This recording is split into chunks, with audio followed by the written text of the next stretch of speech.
সুইচটা অন করা হইলো, সুইচটা অন করা হয়েছে। হিকারি বাটন স্টিচ মেশিনের প্রোগ্রামগুলি কীভাবে বের করবে, বিভিন্ন টাইপের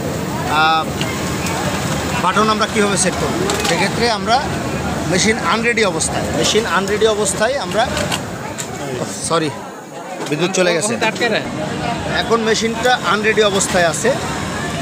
তো সেক্ষেত্রে আমরা এইখানে টাইপ অফ বাটনে গেলে একটা ট্যাপ করব, ট্যাপ করলে এখানে বিভিন্ন টাইপের চলে আসবে। এইখানে অ্যারো মার্ক আছে, এই অ্যারো মার্কের ভিতরে আমরা কোন বাটনটা সিলেকশন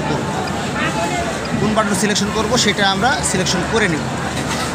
ঠিক আছে, যে বাটন আমার দরকার সেই বাটনটা সিলেকশন করবো। যেমন এই যে এইটা আপনি যেটা বললেন টাই, ওই দেখেন টাই আছে, দেখছেন?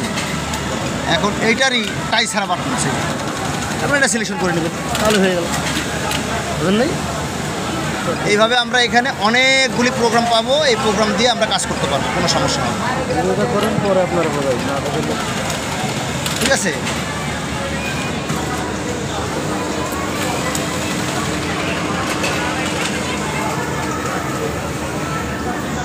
বলেন।